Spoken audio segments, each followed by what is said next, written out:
Diabetes atau kencing manis sampai sekarang tidak dapat disembuhkan. Yang bisa dilakukan hanya mengontrol kadar gula dalam darah. Diabetes banyak menimbulkan beragam gangguan kesehatan, dan jika tidak ditangani dengan tepat, diabetes dapat menyebabkan masalah kesehatan serius. Lantas, apa saja gejala dari diabetes? Apa penyebabnya? Dr. Wismandari Wisnu, spesialis penyakit dalam konsultan metabolik, akan memaparkannya untuk Anda. Dan hadir juga Yola yang akan berbagi cerita tentang pengalamannya yang terkena diabetes sejak usia muda.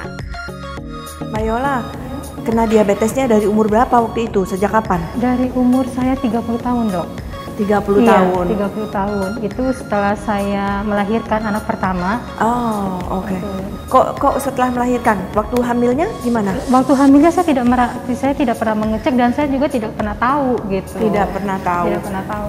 Maaf, ini lahirnya dan kontrolnya selama ini di bidan atau di dokter? Di dokter. Di dokter ya? ya? Di dokter. Cuman mungkin saya lalai, tidak memeriksakan gula darah atau apa yang harus saya persiapkan sebelum saya melahirkan gitu.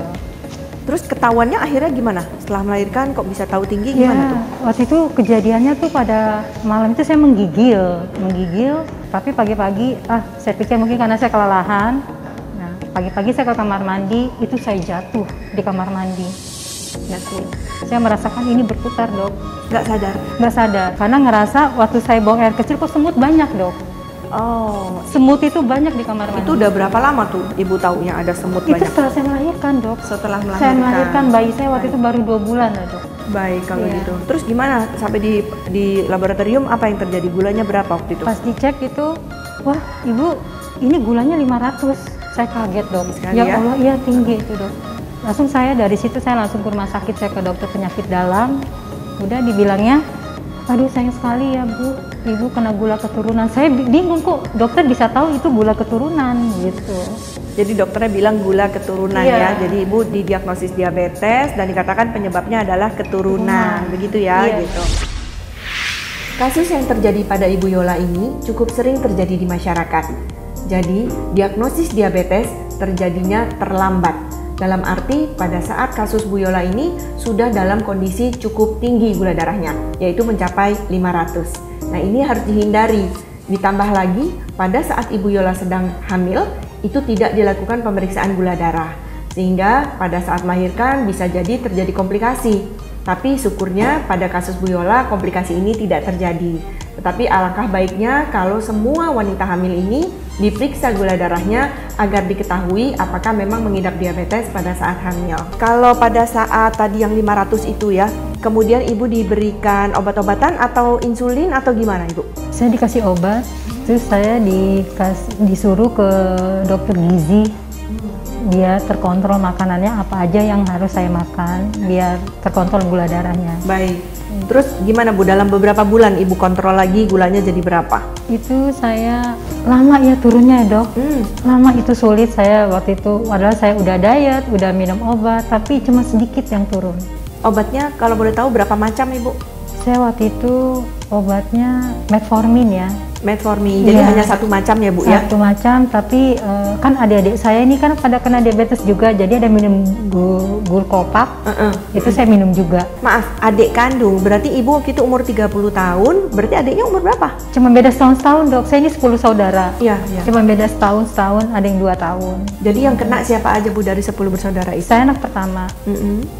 Yang pertama, kedua, ketiga, keempat, dan bungsu yang ke-10 itu yang kena diabetes. Baik, tapi kenanya muda-muda ya Bu? Iya, kalau kata orang kan itu selang-seling ya Dok. Kalau saya sudah kena berarti yang ketiga gitu, atau cowok. Tapi ini enggak, ini beruntun. Beruntun karena emang itu nggak betul Ibu. Jadi itu mitos ya. Iya, mitos. Jadi kenanya bisa yang nomor berapa aja dari saudara kandung. Ada satu lagi mitos. Coba mungkin saya tanya dulu nih ya. Bapak atau Ibu yang diabetes? Ibu saya. Ibu ya. Tapi yang kena Ibu Yola, bukan anak laki-laki. Bukan. Ya, berarti satu lagi terbukti pada kasus Bu Yola ini ya.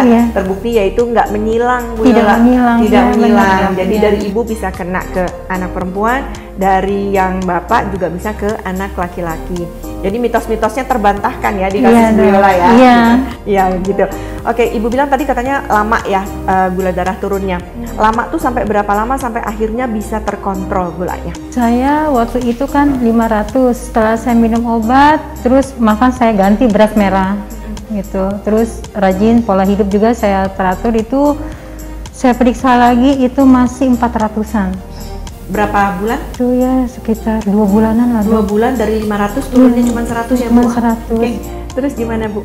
Ya akhirnya tetaplah saya, karena saya juga capek ya dok ya, bolak-balik, udahlah saya beli cek itu aja.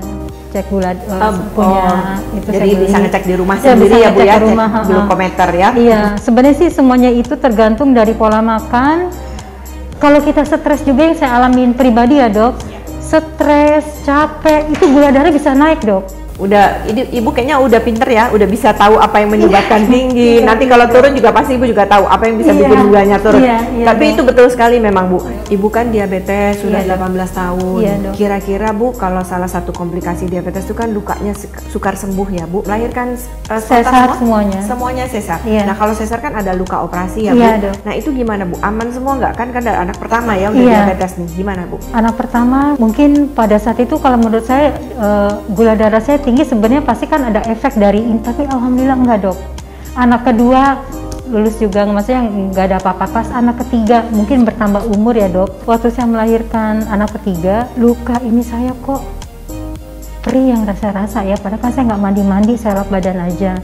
Lama-lama saya rasa, saya bicara sama suami saya, kok ini sakit ya, sakit. Pas dilihat itu jadi kayak busuk itu dok. Udah akhirnya panggil dokter ke rumah, pas dibuka dilihat itunya kebuka dok. Yang berapa hari itu Bu lukanya terbuka?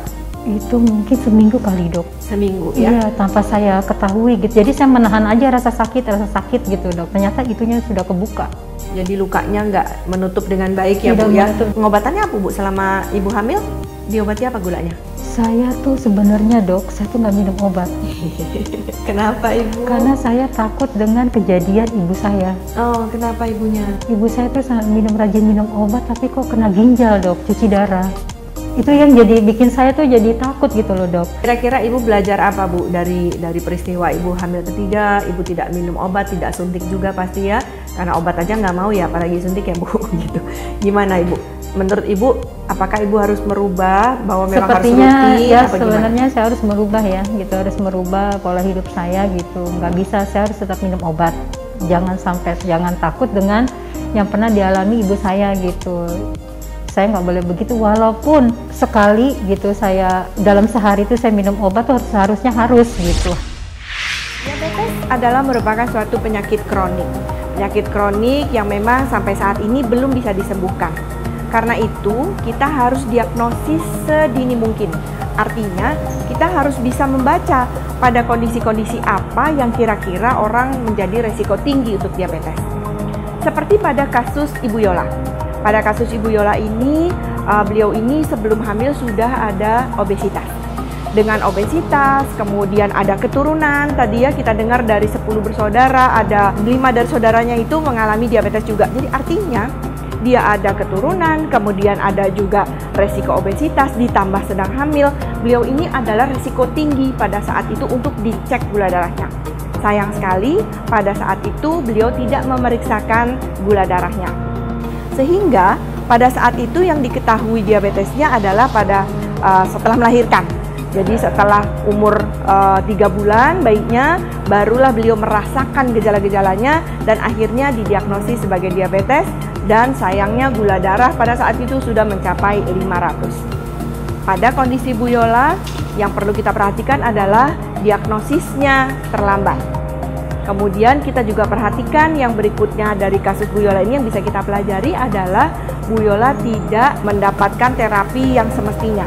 Dalam arti, setelah beberapa bulan, gula darahnya belum tertata laksana dengan baik. Kasus diabetes sebaiknya didiagnosis cepat, kemudian ditata laksana dengan cepat juga, sehingga kita berharap bisa mencegah terjadinya komplikasi-komplikasi diabetes yang jangka panjang. Saya Dr. Wismandari, spesialis penyakit dalam, konsultan endokrin metabolik diabetes, untuk Hidup Sehat Plus.